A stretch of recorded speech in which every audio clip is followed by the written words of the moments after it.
Malaysia conjures up images of sultans, tea plantations, and steamy jungles. Today, it's a vibrant mix of different cultures: Malay, Chinese, Indian, and indigenous people. Imagine, only 100 years ago, Kuala Lumpur was nothing but a tin mining shantytown. Kuala means estuary and Lumpur means mud. Well, it's come a long way since it was a muddy estuary.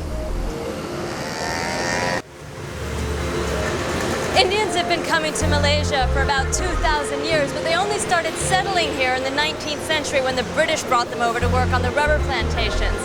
And even though they make up only less than 10% of the Malay population, you can feel their culture everywhere.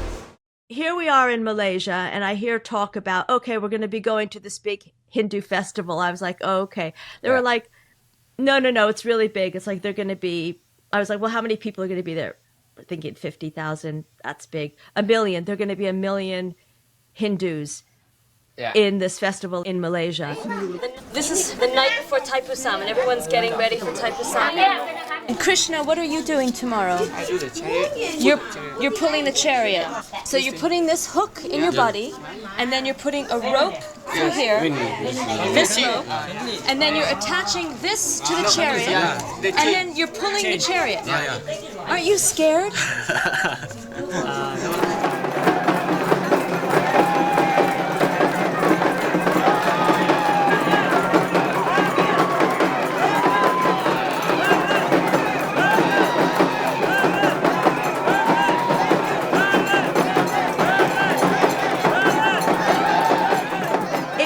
I could not even believe it. It's just so mental. It was so weird because there's a staircase of like over 200 stairs. So he has to pull the cart up the stairs, and we're walking up the stairs. And at one point, like in the middle of this incredible intensity, you know, I hear someone go, "Is that Justine Shapiro?" And the cameras weren't even on. The cameras weren't even on at that point. That's like I was like the only white person. I was the only white person in a sea of 1 million Indians. That. And then with all this madness, all this music, all the going, oh look, I think that's Justine from the telly. Is that Justine? Woo! That is classic. That's so mad.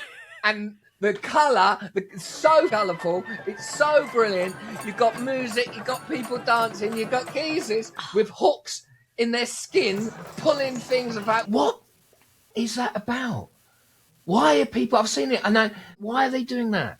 What's that about? It's a penance. It's a penance. It's showing your endurance and the strength. It's showing the strength of your love for God.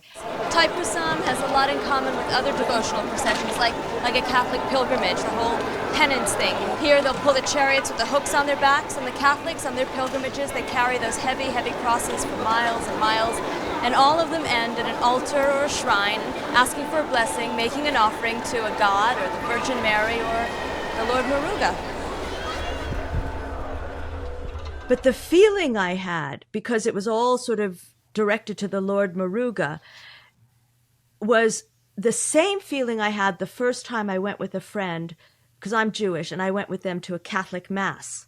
Okay. And I remember at some point they explained to me that the wafers were the body of Christ, and the blood, the wine was the blood of Christ. I was like, wait, is that just like a certain sect of like super fundamentalist Catholics that do that? They're like, no, that's what all Catholics do. I'm like, even like the prim and proper ones who are super judgy, like they drink the blood of Christ and eat his body and then point their finger at other people's weird practices. Yeah. What's just as nuts, isn't it? Drinking that or sticking hooks in yourself. Yeah, we humans, we're very creative, aren't we?